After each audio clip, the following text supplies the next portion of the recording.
Le Saint-Siège. Humana Vitae. Lettre encyclique de sa sainteté le pape Paul VI sur le mariage et la régulation des naissances. Le très grave devoir de transmettre la vie humaine, qui fait des époux les libres et responsables collaborateurs du Créateur, a toujours été pour ceux-ci source de grande joie, accompagné cependant parfois de bien des difficultés et des peines. En tout temps, l'accomplissement de ce devoir a posé à la conscience des époux de sérieux problèmes, mais l'évolution récente de la société a entraîné des mutations telles que de nouvelles questions se sont posées, questions que l'Église ne pouvait ignorer, en un domaine qui touche de si près à la vie et au bonheur des hommes. Aspect nouveau du problème et compétences du magistère. Les changements survenus sont effectivement notables et de plusieurs sortes. Il s'agit tout d'abord du rapide développement démographique. Beaucoup manifestent la crainte que la population mondiale n'augmente plus vite que les ressources à sa disposition. Il s'ensuit une inquiétude croissante pour bien des familles et pour des peuples en voie de développement, et grande est la tentation pour les autorités d'opposer à ce péril des mesures radicales. En outre, les conditions de travail et de logement, comme aussi les exigences accrues dans le domaine économique et dans celui de l'éducation, rendent souvent difficile aujourd'hui la tâche d'élever convenablement un grand nombre d'enfants. On assiste aussi à un changement, tant dans la façon de considérer la personne de la femme et sa place dans la société, que dans la valeur à attribuer à l'amour conjugal dans le mariage, comme aussi dans la manière d'apprécier la signification des actes conjugaux par rapport à cet amour.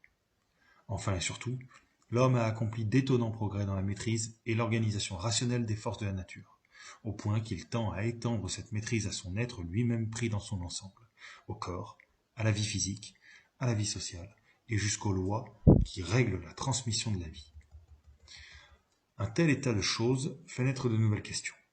Étant donné les conditions de la vie moderne, étant donné la signification des relations conjugales pour l'harmonie entre les époux et pour leur fidélité mutuelle, n'y aurait-il pas lieu de réviser les règles morales jusqu'ici en vigueur, surtout si l'on considère qu'elles ne peuvent être observées dans des sacrifices parfois héroïques.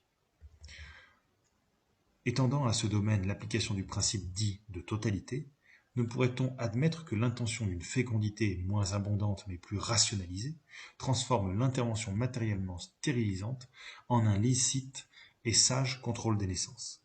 Ne pourrait-on admettre, en d'autres termes, que la finalité de la procréation concerne l'ensemble de la vie conjugale plutôt que chacun de ses actes?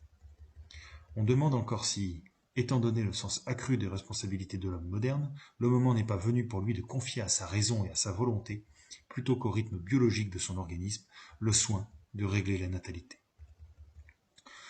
De telles questions exigeaient du magistère de l'Église une réflexion nouvelle et approfondie sur les principes de la doctrine morale du mariage, doctrine fondée sur la loi naturelle, éclairée et enrichie par la révélation divine.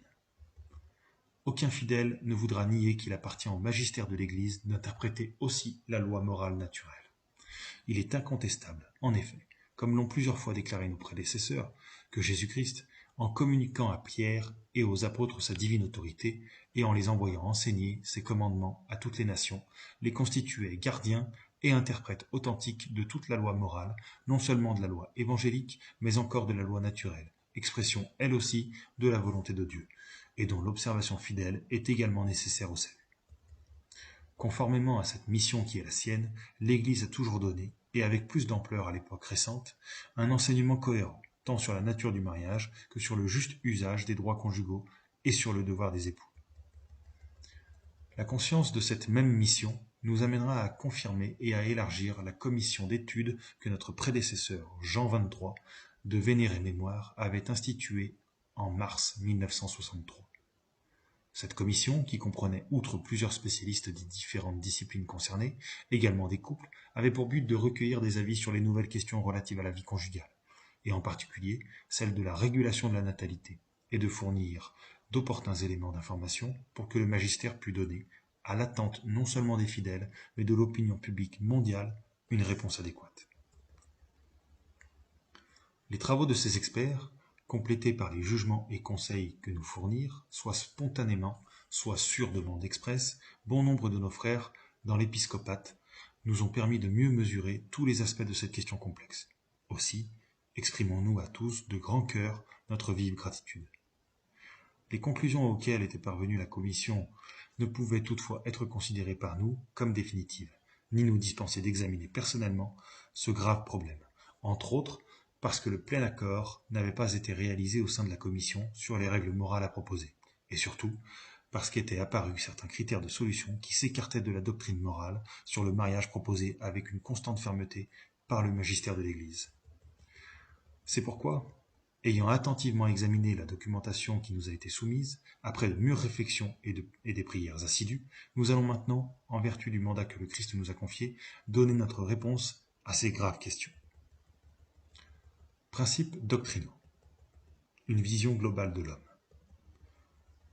Comme tout autre problème concernant la vie humaine, le problème de la natalité doit être considéré au-delà des perspectives partielles, qu'elles soient d'ordre biologique ou psychologique, démographique ou sociologique, dans la lumière d'une vision intégrale de l'homme et de sa vocation, non seulement naturelle et terrestre, mais aussi surnaturelle et éternelle. Et puisque, dans leur tentative de justifier les méthodes artificielles de contrôle des naissances, beaucoup ont fait appel aux exigences soit de l'amour conjugal, soit d'une paternité responsable, il convient de bien préciser la vraie conception de ces grandes réalités de la vie matrimoniale, en nous référant principalement à ce qui a été récemment exposé à ce sujet d'une manière hautement autorisée par le Deuxième Concile du Vatican dans la Constitution pastorale Gaudium et Spes. L'amour conjugal. L'amour conjugal révèle sa vraie nature et sa vraie noblesse quand on le considère dans sa source suprême, Dieu qui est amour, le Père de qui toute paternité tire son nom, au ciel et sur la terre. Le mariage n'est donc pas l'effet du hasard ou un produit de l'évolution de forces naturelles inconscientes, c'est une sage institution du Créateur pour réaliser dans l'humanité son dessein d'amour, par le moyen de la donation personnelle réciproque qui leur est propre et exclusive. Les époux tendent à la communion de leurs êtres en vue d'un mutuel perfectionnement personnel pour collaborer avec Dieu à la génération et à l'éducation de nouvelles vies. De plus, pour les baptisés, le mariage revêt la dignité de signe sacramentel de la grâce en tant qu'il représente l'union du Christ et de l'Église. Ses caractéristiques. Dans cette lumière apparaissent clairement les notes et les exigences caractéristiques de l'amour conjugal, dont il est souverainement important d'avoir une idée exacte. C'est avant tout un amour pleinement humain, c'est-à-dire à la fois sensible et spirituel. Ce n'est donc pas un simple transport d'instincts et de sentiments, mais aussi et surtout un acte de la volonté libre, destiné à se maintenir et à grandir à travers les joies et les douleurs de la vie quotidienne, de sorte que les époux deviennent un seul cœur et une seule âme, et atteignent ensemble leur perfection humaine. C'est ensuite un amour total, c'est-à-dire une forme toute spéciale d'amitié personnelle par laquelle les époux partagent généreusement toutes choses, sans réserve indue ni calculs égoïstes.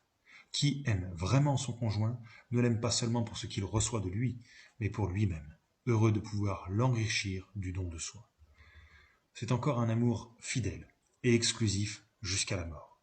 C'est bien ainsi, en effet, que le conçoivent l'époux et l'épouse le jour où ils assument librement et en pleine conscience l'engagement du lien matrimonial. Fidélité qui peut parfois être difficile, mais qui est toujours possible et toujours noble et méritoire. Nul ne peut le nier. L'exemple de tant d'époux à travers les siècles prouve non seulement qu'elle est conforme à la nature du mariage, mais encore qu'elle est source de bonheur profond et durable. C'est enfin un amour fécond qui ne s'épuise pas dans la communion entre époux, mais qui est destiné à se continuer en suscitant de nouvelles vies. Le mariage et l'amour conjugal sont ordonnés par leur nature à la procréation et à l'éducation des enfants. De fait, les enfants sont le don le plus excellent du mariage, et ils contribuent grandement au bien des parents eux-mêmes. La paternité responsable. L'amour conjugal exige donc des époux une conscience de leur mission de paternité responsable, sur laquelle, à bon droit, on insiste tant aujourd'hui, et qui doit, elle aussi, être exactement comprise. Elle est à considérer sous divers aspects légitimes et liés entre eux. Par rapport au processus biologique, la paternité responsable signifie connaissance et respect de leurs fonctions. L'intelligence découvre dans le pouvoir de donner la vie, des lois biologiques qui font partie de la personne humaine. Par rapport aux tendances de l'instinct et des passions, la paternité responsable signifie la nécessaire maîtrise que la raison et la volonté doivent exercer sur elle. Par rapport aux conditions physiques, économiques, psychologiques et sociales, la paternité responsable s'exerce soit par la détermination réfléchie et généreuse de faire grandir une famille nombreuse, soit par la décision, prise pour de graves motifs et dans le respect de la loi morale, d'éviter temporairement ou même pour un temps indéterminé une nouvelle naissance.